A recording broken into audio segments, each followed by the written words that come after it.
Hey guys, Easy Swords here. I was thinking, man, I've beaten Terraria so many times, why don't I try something new? I've played a bit of Calamity, but never beat it, so I thought, what the heck? Let's try it summoner only. What could go wrong? This should be fun. So the rules are pretty simple. No melee, magic, or ranged weapons. Only canes, whips, and summoner items. So after painstakingly picking out the perfect character with the best hairstyle and the perfect physique, we can give our world the best name I can think of, and set off to conquer the world of Calamity. Summoner only, of course. Oh, yeah. So first things first, we gotta turn on our Revengeance mode, because who's crazy enough to do death mode? Not me. Not this time. That's for sure. Then we opened our little starter pack thing that we got, and it came with a summoning weapon.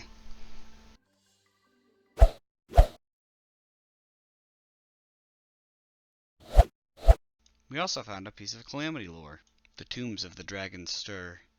My eyes lift to see ancient dust dancing from high ledges. These grand wings. How long's it been since I was a hero worthy of their name? It feels like centuries have passed, yet all I have done is blink. Look upon my works, as they are, ruined. None would dare seek me out, tread my path. Naught awaits them in this cruel world. After trying to chop some trees, the first boss of this run engaged with me. Pinky, the true slime god.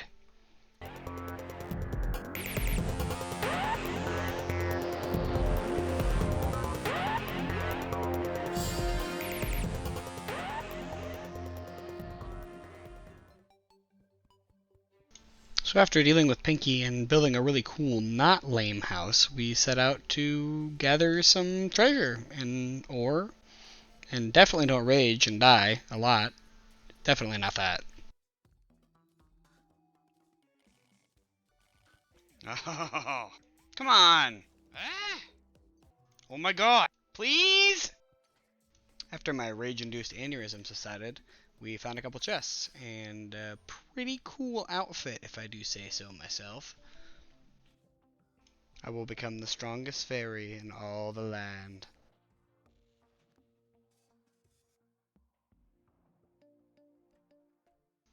So after finding the perfect spot to farm up these Wolfram shards, 5 feet from our house, we proceed to farm them for quite a while until we have enough to make the Wolfram armor.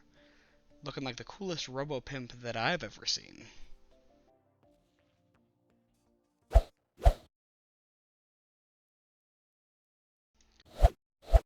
The next thing we need to do, now that we're all pimped out, is get ready for some boss battles. Hope everything goes well.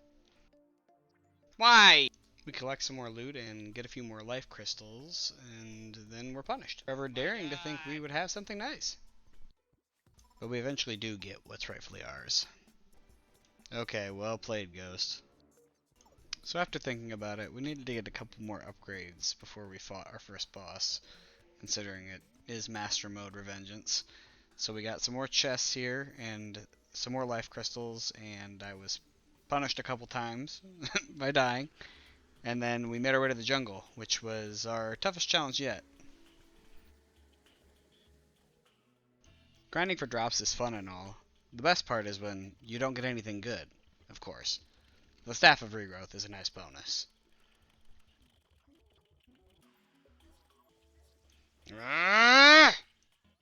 After we make it down to the depths of the jungle, we start playing Fishing Simulator 3, looking for some materials to make us some summoning potions. We decided very quickly that we only needed 3 or 4 for our first boss fight, and we weren't going to sit here forever.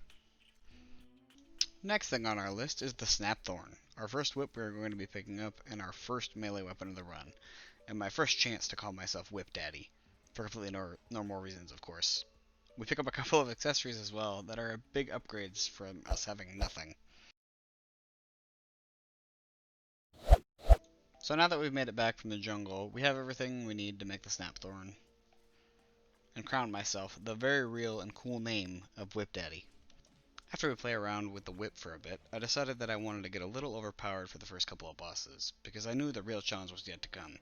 So we upgraded our summon weapon, gathered some heart crystals, and made a couple summons for the first couple bosses. Then we were ready to face King Slime in all of his glory, but he didn't amount to much, and was dealt with fairly quickly. Calamity didn't add much to this guy. Come on, big boy, let's go. Woohoo, first try! Seeing this now, I thought this was going to be easy. First boss, no problem. How hard could the things get? I'm just joking. I know King Slime is a joke, but I wasn't really worried so far. But oh boy, should I have been. After searching through my treasure bag and finding a good spot for the relic, I went to find the lore piece. After checking out my sweet new ride, of course. So there we have it. Another piece of lore. Given time, these gelatinous creatures absorb each other and slowly grow in both size and strength. There is little need to worry about this. Naturally, slimes are nearly mindless and amass only by chance, though it appears they are capable of absorbing knowledge, if only in rudimentary form. After defeating the King Slime, I thought we would try going after the Desert Scourge, the first boss that was added by Calamity, and we're gonna kick his... Yeah, let's run that back.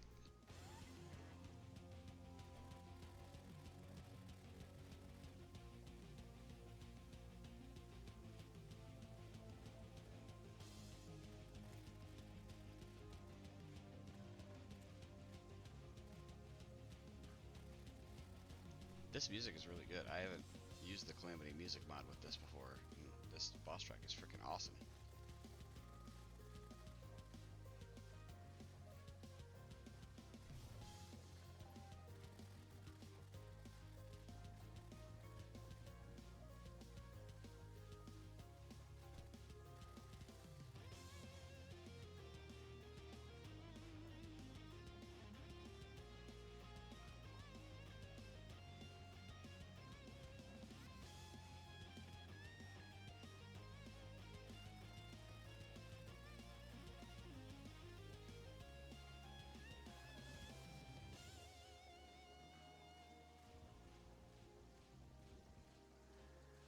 So with the little help from our Stormlion friends, we managed to slay the beast in only a couple attempts, and with another lore piece collected, we're on a roll. Once, it was a majestic sea serpent that threatened none but the microscopic creatures it consumed. After Illimerus was incinerated, it became familiar with the hunt. To survive, it quickly learned to seek greater prey. Unfortunately for the Scourge, it seems that it too was prey in the end. After all, there is always a bigger fish in the sea. After defeating the Desert Scourge and rifling through its treasure bag for some summoner weapons, which we do not get, I guess we'll have to just farm those out later, seems like a good time to remind you guys to like, comment, and subscribe, and turn the bell icon on for updates on when I upload new videos. So with that said, we are putting our sights on a new enemy, a mini-boss this time, the Giant Clam. So we are off to find the Sunken Sea, where it spawns. But first we need to grab a new accessory found only in the Sunken Sea. I'm talking about the Voltic Jelly. So after farming quite a few of these ghost bells, we managed to get ourselves a Voltic Jelly. Finally, that took forever. So then we dealt with the Giant Clam. This fight was slow, and didn't involve much maneuvering. All in all, pretty smooth and easy fight. After defeating the Giant Clam, we were treated to a new NPC, the Sea King. They sell a summoning and a sentry item, which we'll put to good use for the next couple of bosses. We didn't have enough houses for the NPCs we had been unlocking, so I decided we needed to do a couple renovations.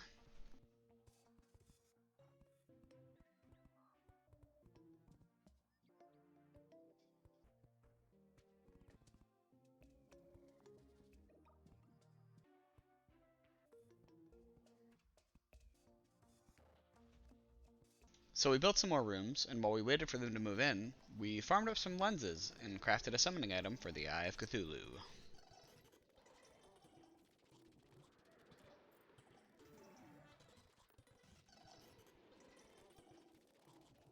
Ooh, baby, we got a lens! With our summoning item in hand, we decided to take on the big ol' sphere himself, the Eye of Cthulhu. First try always goes so well. Well, I guess I'm not healing. Alright, take two. This fight doesn't have many changes added with Calamity, so it wasn't too challenging. The fight went pretty well and smooth, and I didn't even have to build an arena. Seems like our setup might be a little overpowered for this point in the game, but don't you worry, it doesn't stay that way for long.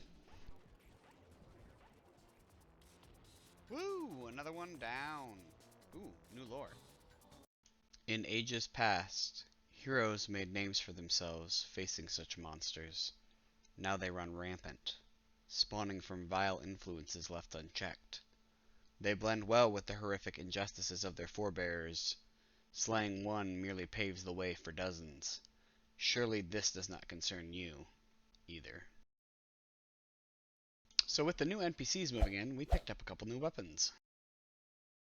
Hopefully they help us with our upcoming battle with Crabulon, the nasty little crab boy.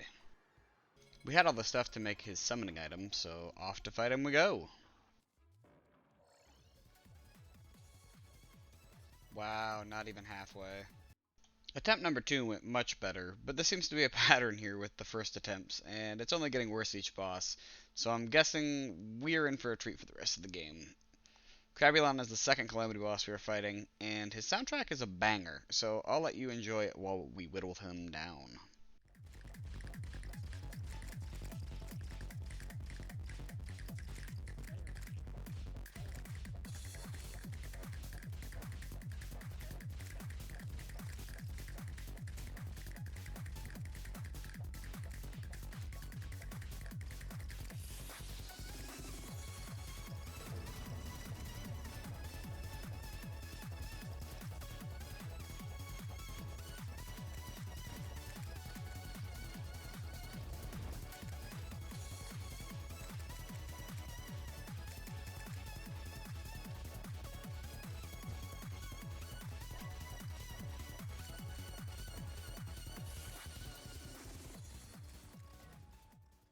After taking down the almighty Crabman, we get some loot and some lore. Fungus and a sea crab. One sought a host, the other a new home. These mushrooms possess a disturbing amount of tenacity. Nothing that lays down to die in their domain is left to rest. It is this sort of ghastly, forceful exertion of control over the unwilling that led me down my path. Opening up the treasure bag, we find another new accessory, the fungal clump. It's a nice new addition to our loadout, and will be sure to come in handy on the next couple bosses. So after a little more remodeling and expanding the house for some more NPCs to move in, I contemplate my life choices and why am I putting myself through this torture. Why are we still here? Just to suffer? Now that all that's done with, we head on over to the Crimson to craft a brain summon and also set up an arena for our epic battle with the Brain of Cthulhu. After fighting off countless waves of spiders, we finally finish the arena and begin to summon the brain. Goes about as well as you'd think.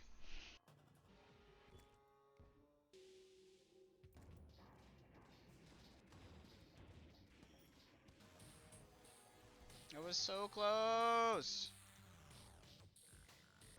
He took us to the cleaner the first time, but we will be the ones doing the cleaning this time.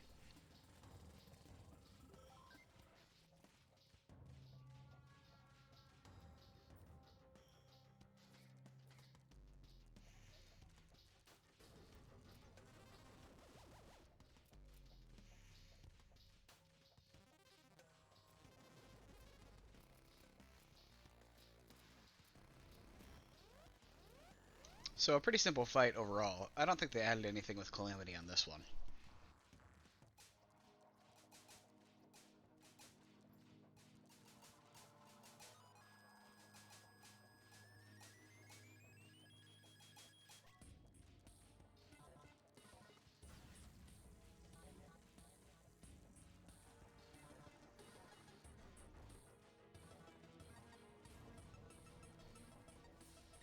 Now that that's dealt with, time for a couple lore drops.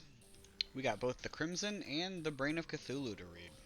The foul air, the morbid fauna, the disgusting terrain. Here lies my first mistake of my crusade. The essence of God does not simply vanish when the body dies. It must be properly disposed of or destroyed entirely. Essence of a pious God could never fester into a mire as dreadful as this. It is true that unspeakable abominations may now be commonplace, largely by my hand.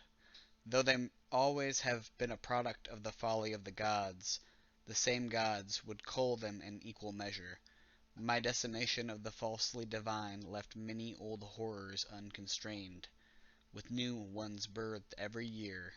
Now, they are your stepping stones.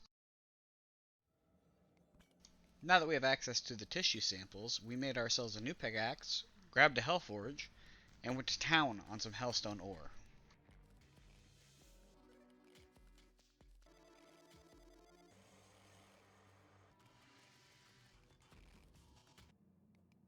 So after picking up a bunch of hellstone, we headed home to make a new set of armor the tissue sample gives us access to. The obsidian armor makes the whips a whole lot better, and that extra defense is also a huge help as the bosses start hitting harder.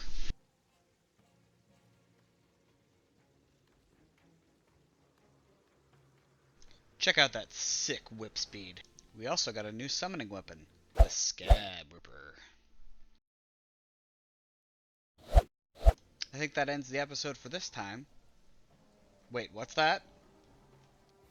I bet this is gonna go well.